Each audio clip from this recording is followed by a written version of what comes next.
Olha isso aqui, gente. Pai e filho, naquele processo da investigação da morte do filho da atriz Cissa Guimarães, você acompanhou isso aqui? Você acompanhou isso em todo o noticiário? Pois bem, pai e filho tiveram as penas reduzidas, vão cumprir 3 anos de serviços comunitários. Roda aí pra gente entender. As sentenças de Rafael de Souza Bunsara e de seu pai, Roberto Bunsara, foram dadas nesta terça-feira. Na primeira instância, o rapaz tinha sido condenado a 7 anos em regime fechado e em 5 anos e 9 meses em semiaberto. Já o pai dele tinha recebido sentença de 8 anos e 9 meses em regime fechado. Os dois estavam soltos. Defesa e promotoria ainda podem recorrer da pena. Rafael Mascarenhas foi atropelado em 2010, quando andava de skate com amigos no túnel acústico no Rio. A via estava fechada ao trânsito, mas foi invadida por motoristas que praticavam corridas ilegais. Rafael Bunsara dirigiu o carro que atingiu o filho de Cissa. O pai dele foi flagrado pagando propina para 2 policiais para evitar a prisão do rapaz. Olha só, gente, sabe a história do WhatsApp? Eu vi essa notícia aqui, no começo do programa a gente falou sobre a volta do WhatsApp. Todo mundo comemorou, porque a gente ficou muito dependente desse aplicativo, até porque a telefonia é muito cara no Brasil, como você sabe. Pois bem, o juiz que suspendeu o WhatsApp vai enfrentar um processo no Conselho Nacional de Justiça.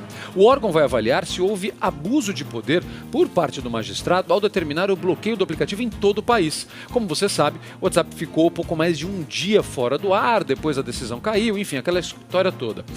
A estimativa, os números, o cálculo, diz que pelo menos 100 milhões de usuários brasileiros foram prejudicados com essa suspensão. Veja.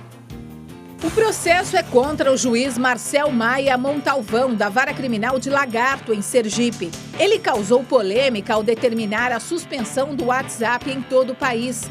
A análise vai levar em conta se o juiz ultrapassou o limite do razoável ao bloquear o acesso ao aplicativo. Usuários do WhatsApp lotaram o Facebook do juiz de mensagens, pedindo para que ele devolvesse o aplicativo. O juiz terá um prazo de 15 dias para prestar esclarecimentos ao Conselho. Caso a prática indevida seja constatada, poderá ser aberto um processo administrativo disciplinar contra o magistrado. A punição pode variar de uma censura até a sua aposentadoria compulsória. Sabe o que a gente estava falando aqui nos bastidores? Mais do que a lei, porque o que vai ser avaliado agora é bom senso.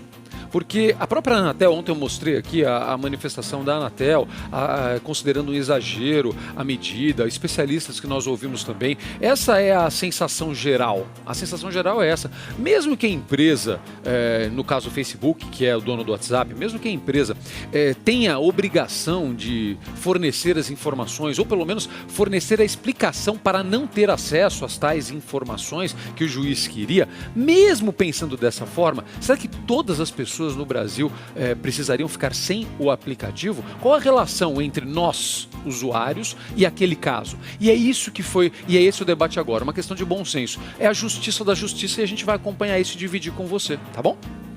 A gente volta a falar sobre a ocupação da Assembleia Legislativa de São Paulo e a Fabiana Teixeira tem mais informações pra gente. Alguma novidade? Houve negociação? Algo mudou por aí, Fabi?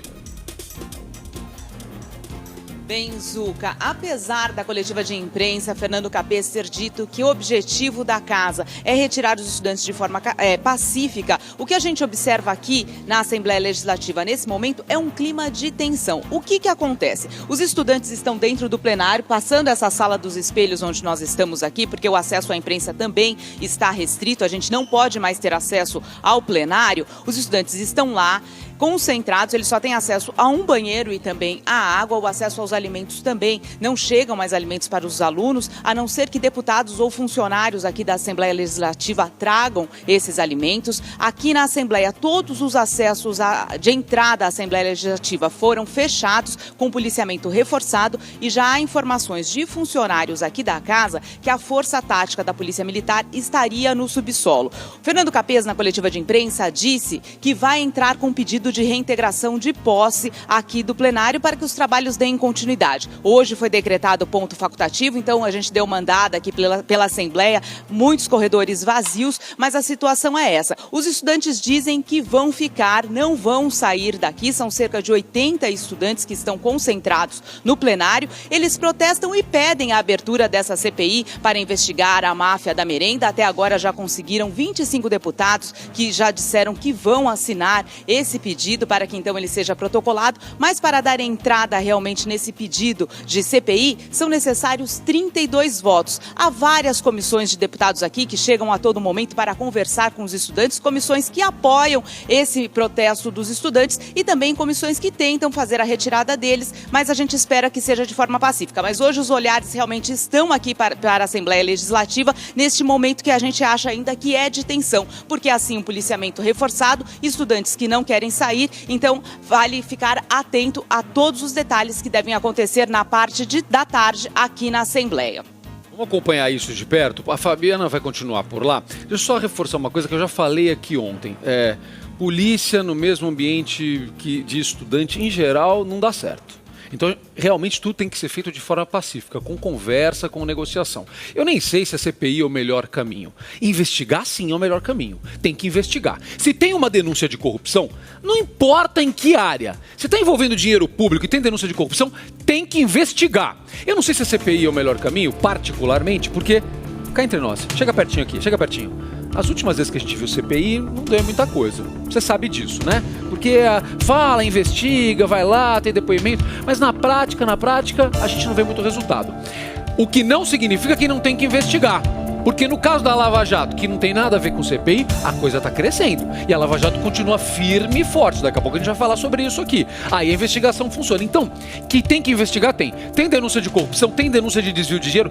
Ainda mais quando envolve educação.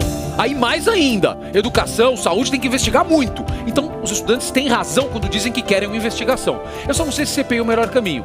Em relação à desocupação, tem que fazer de forma negociada. Tem que tomar muito cuidado, porque o risco de dar uma bobagem gigantesca, um confronto gigantesco, é muito grande. Então vamos fazer isso conversando com eles, conversando com quem está lá e vamos exigir investigação da melhor forma possível. Mas sim, investigação. Vamos com calma nisso, Fabiana continua por lá, tá legal?